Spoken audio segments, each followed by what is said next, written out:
Birdcage Theater! Now, my friends, before we kind of begin our tale for today, we do have some housekeeping rules to tend to. If you need to leave the performance at any time, please go up the stairs and exit out the doors you entered in. There's no flash photography, and please do take a moment to silence those cell phones. And our last and most important rule is that you must enjoy the show. Are you ready to have a good time? Yeah! Please enjoy A Christmas Carol!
Was dead as a doornail.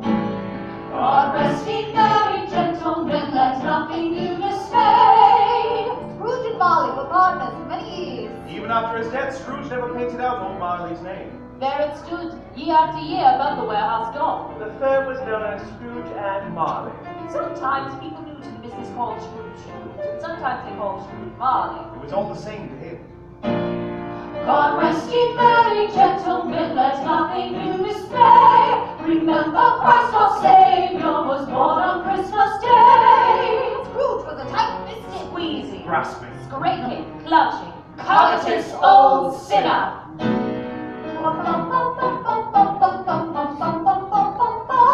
Cold with him froze his old features. They not know what to breathe Christmas. But what did Scrooge care? It was the very thing he liked. To edge his way along the crowded paths of life, warning all human sympathy to keep its distance. Remember Christ our Savior was born on Christmas Day. But there was time.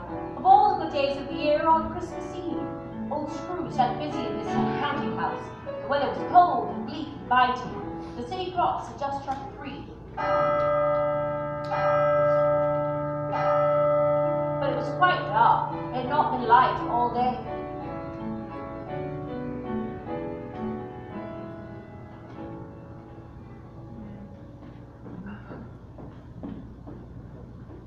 Mr. Cratchit! Yes, sir? The price of coal is robbery enough. I cannot afford the luxury of its waste. But sir, the fire is nearly out, sir. It is sufficient. But sir, the fire... Mr. Cratchit! Put another particle of coal in that fire, and its value will be deducted from your salary. The choice is yours.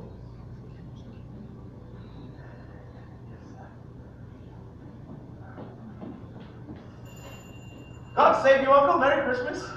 Humbug! Christmas, a humbug. Surely you don't mean that, Uncle. Aye, Merry Christmas indeed. If I could work my will, every idiot who goes about with Merry Christmas on his lips will be boiled in his own pudding and buried with a stick of holly through his heart. Uncle! Yes, you keep Christmas in your way and let me keep it in mine. But you don't keep it. And let me leave it alone.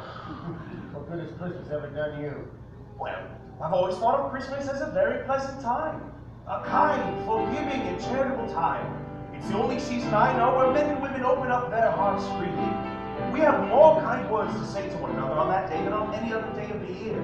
And though it's never put a scrap of gold in my pocket, I believe keeping Christmas has done me good. And I say, God bless it. Oh, here. May God bless you. God bless you. Mr. Cratchit, let me hear another sound from you, and you'll be keeping your Christmas by losing your situation. Don't be angry, Uncle. Come, have dinner with us tomorrow. No. But why? Why not, Uncle? Why did you marry against my wishes? Because I fell in love. Because I fell in love. Whatever. But she never came to visit me before my marriage either. Why should that be a reason for not coming now? Have we ever had a quarrel? Why can't we be friends? Good afternoon. I am sorry with all my heart to find you so resolute. But I shall keep my Christmas humor to the last. Merry Christmas, Uncle. Good day. And a Happy New Year! Come on! And a Happy New Year!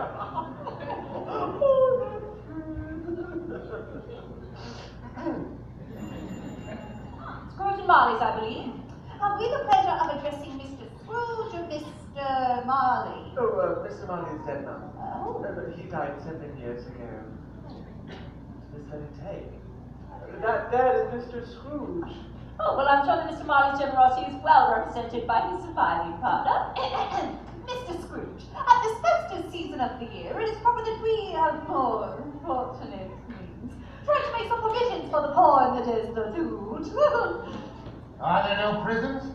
Prisons? Why, yes, they are prisons. And the workhouses, are they still in operation? Why, yes, they are, though I wish I could say they were not.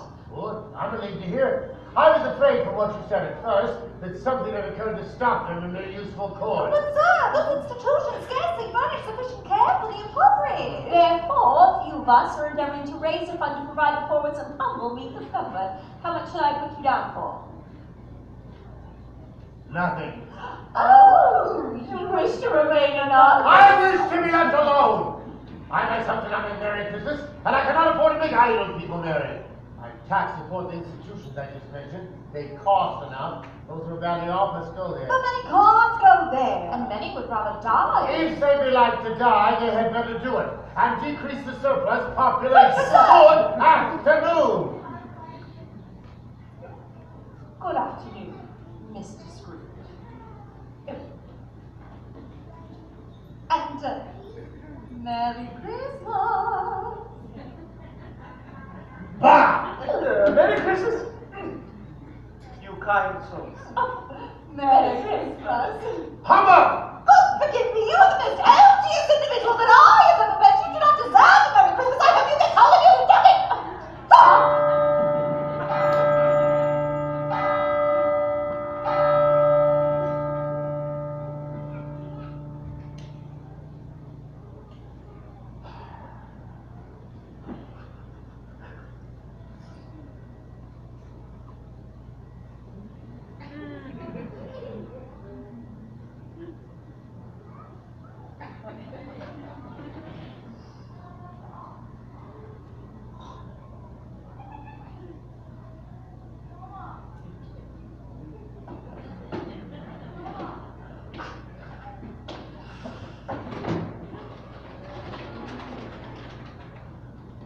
You'll want the whole day off tomorrow, I suppose. It's quite convenient, sir. You say the same thing every year. Well, it's not convenient, never is, and it's not fair. If I were to dock you for it, you'd think yourself ill-used. And yet you don't think me ill-used when I pay a day's wages for no work. Well, it's only once a year, sir. And poor excuse for picking a man's pocket every 25th day of December. Well, if you must have the whole day, be here all the earlier next morning. Yes, sir, I will, sir. Thank you, sir. I'll see that you are. Good day. Good day to you too, sir. Oh, and a Merry... no.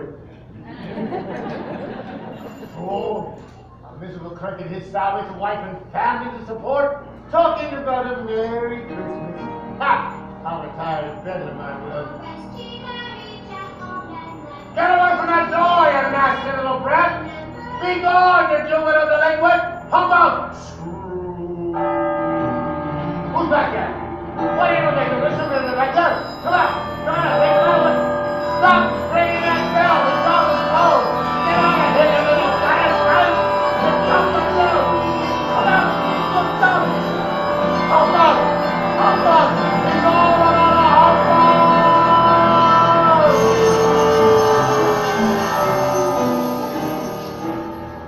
Who you want? Who are you?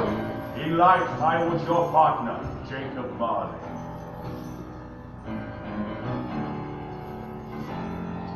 Humbug. You don't believe it. No, I don't. You're a humbug, I tell you. Now go on. Yeah! Have mercy, Jacob, please. Please have mercy. Foolish man, do you believe in me or No, not? I do, I must, but why do you come to me? It is required of every man that the spirit within him must walk among his fellow men. If the spirit does not do this in life, it is required to do so after death. But you are fettered in chains, Jacob. Why is that?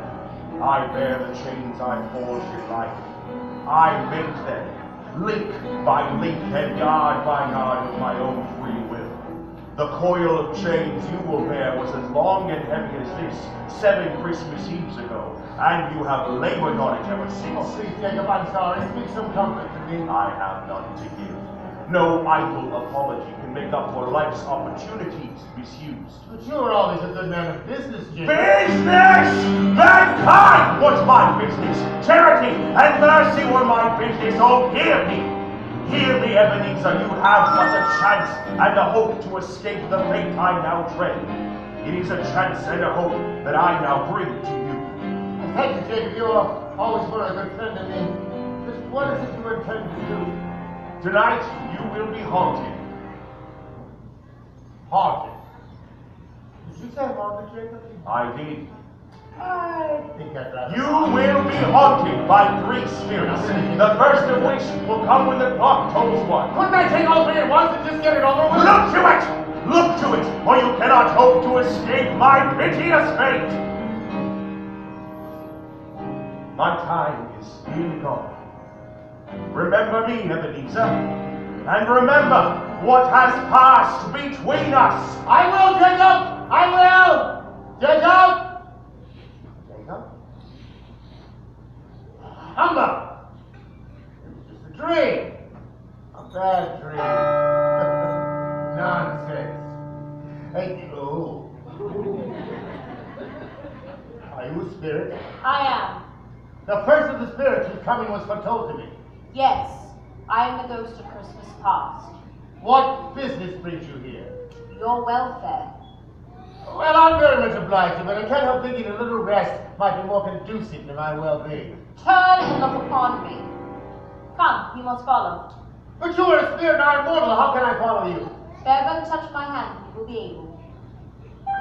Come, your past awaits.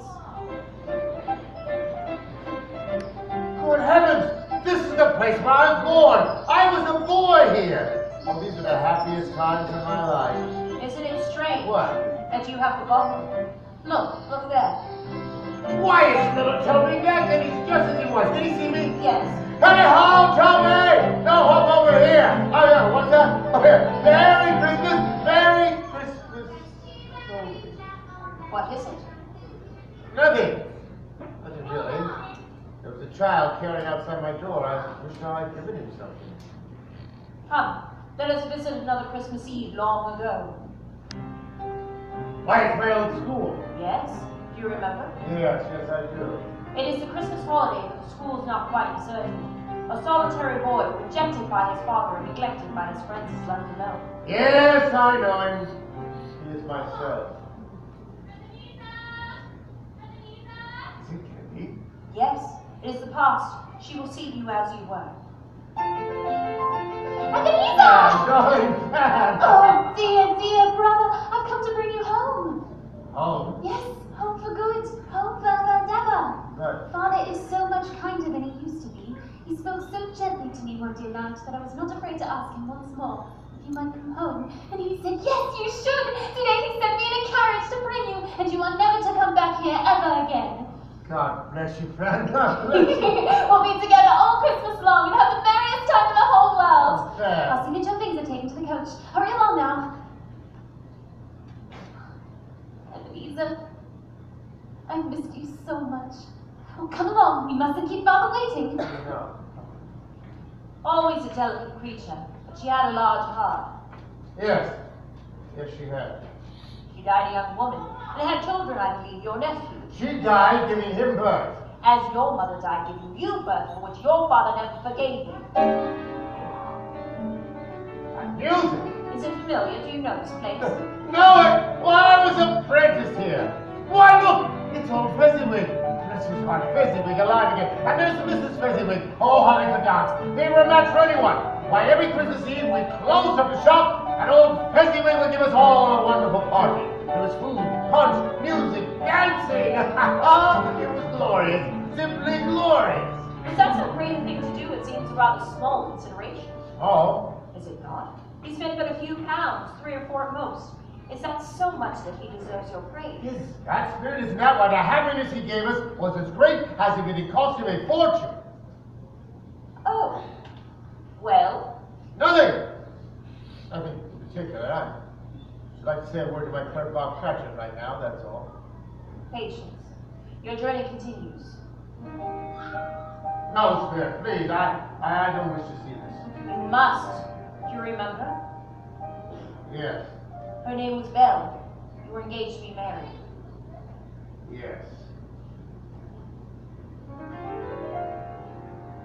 Ebenezer, I've been displaced by an idol. What idol has displaced you? A golden one. You condemn my ambition. No, I do not. I am deeply saddened to see your more noble aspirations fall one by one. All your hopes have merged into one great passion for wealth. You are consumed by it. There is nothing on which might fall so hard as poverty. You fear the world too much, Ebenezer. You strive to rise against all chance of its reproach. Ebenezer, our engagement is an old one. When it was made, you were a different man. If this had never been between us, if we were not engaged, would you seek me out and try to win me now, today? Would you? You think not? Heaven knows I would gladly think otherwise. But can I believe that you, who weighs everything by the gain of wealth, would freely choose to marry a poor and dowerless woman? I cannot believe you would. And so I release you, with a full heart for the love of him you once were. There. You may have some pain in this for a very brief time. Memory of what's past makes me hope you will. However, you will dismiss the recollection of it as an unprofitable dream.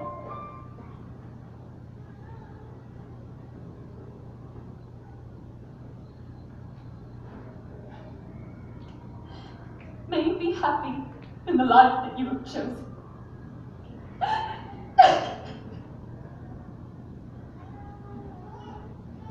Belle. Belle! She cannot hear you. These are but shadows. Spirit, why do you torture me? Remove me from this place. My time with you is nearing the end. Oh, thank goodness. What you have seen in your past, that which has set you on your present course, contains lessons to be gleaned. It is my hope that they have been seared into your soul. You must now look upon the present. Really? Well, that's so interesting. Well, tell me more, Bob. Come on now. Tell me, how did Tiny Tim behave? Oh, as good as gold, my dear, and better. Oh, he sang like, well, like an angel. And somehow he gets thoughtful sitting by himself so much. He thinks the strangest things you ever heard. Coming home, he told me that he wished the people in the church had seen him because he was a cripple. That it might be pleasant for them to remember me the lame walk and the blind see. Oh, and as I carried him home, he cried, "Merry Christmas, God bless us," to everyone we passed. Strangers stopped and smiled, waved, and said, "Merry Christmas." Oh, and Tiny Tim, he cried back, "God bless us, everyone. God bless us, everyone."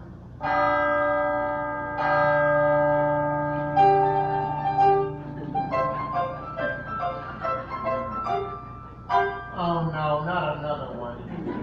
Aren't you glad to see me? No. Why not? I'm quite jolly. Your comrade of the past didn't make me feel jolly, and I doubt that you will either. Are you ready to see what I shall show you? No, I mean haunted against my will. You must understand what you have been and what you will become.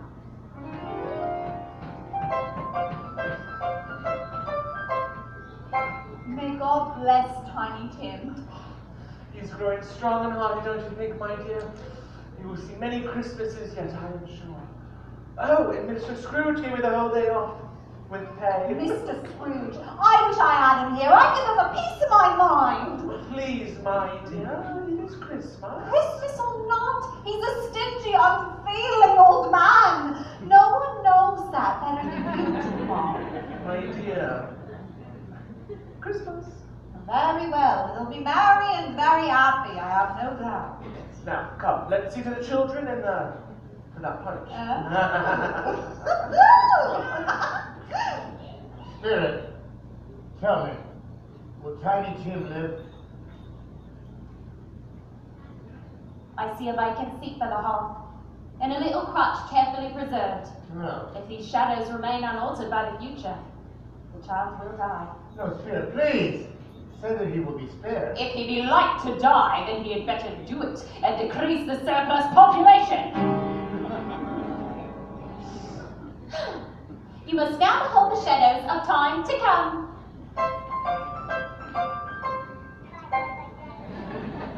Spirit, I know you propose to do me good, and to help me to your own.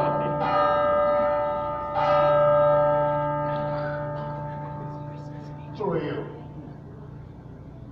Will you not speak to me? Are you the third spirit whose coming was foretold to me?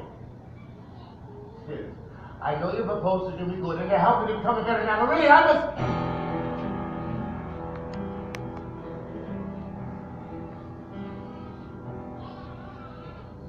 Oh, no.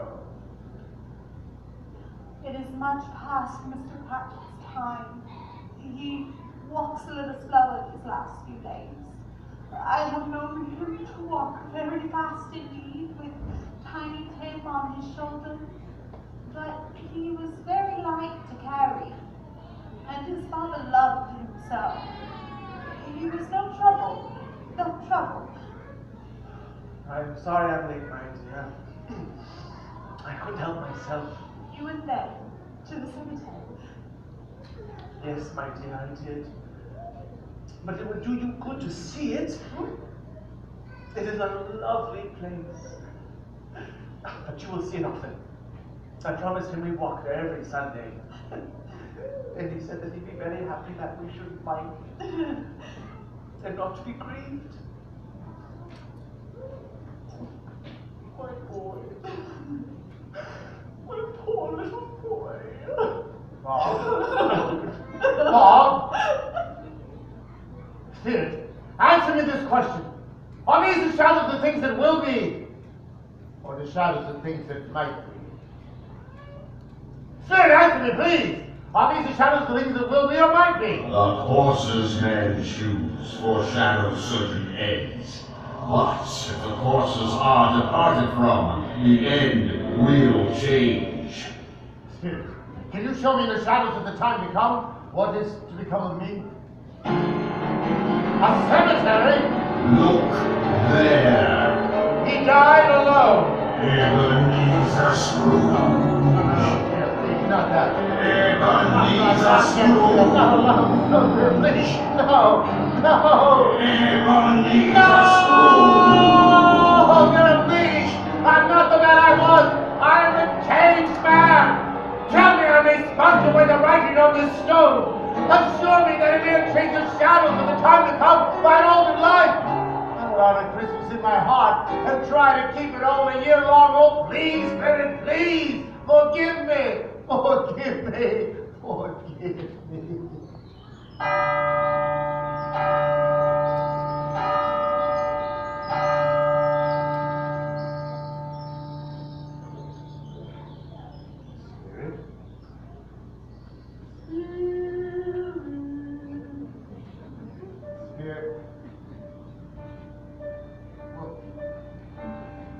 Where am I? I'm back in my office. Ouch! I'm alive. I'm alive. Oh, thank you, Spirit. Thank you, Jacob. I will not forget the lessons I have learned. The shadows of the time to come may be dispelled by an altered life. And they will be. They will be. Oh, I wonder what day it is. Is it light? Let me see, huh? Ah, it is. It's Christmas. It's Christmas. It's Christmas Day! I haven't missed it. The spirits get it all in one night. Well, of course it is. Spirits can do anything they like.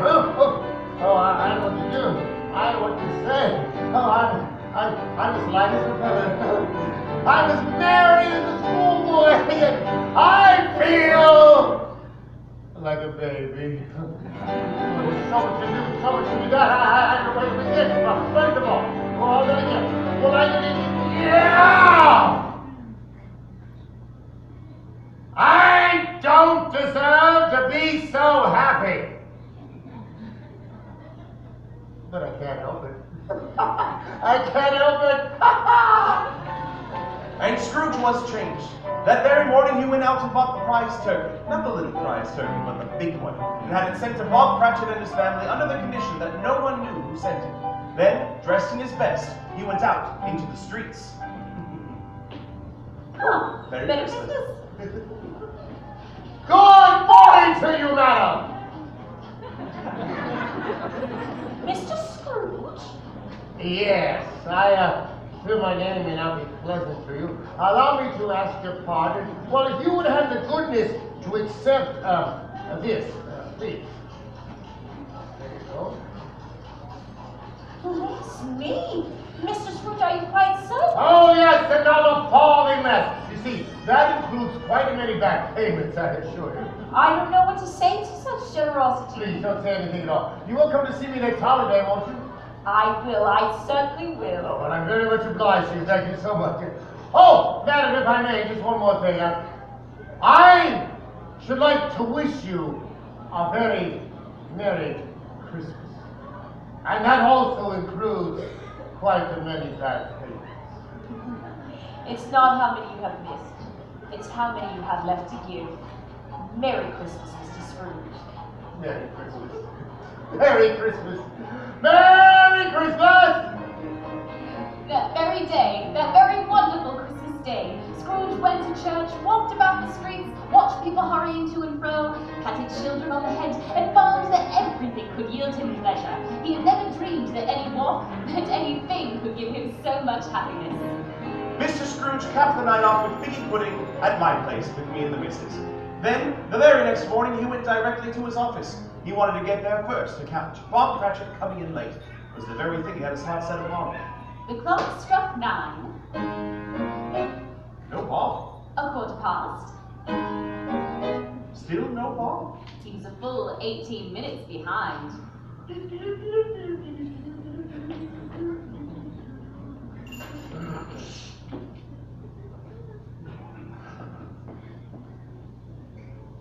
Mr. Cratchit! Yes, sir. What do you mean by coming here at this time of day? I am sorry, sir. I'm behind my time. Yes, indeed, I think you are. Step this way, if you please, sir. It is only once a year, sir. It shall not be repeated.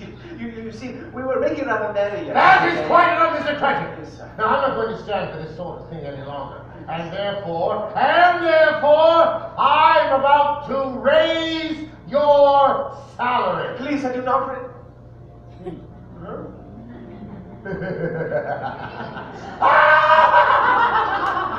It's true, Bob. It's true. It's all right, Bob. It's all right. I haven't taken leave of my senses. Sorry, I couldn't resist. No, you see, Bob, I've come to my senses. Truly.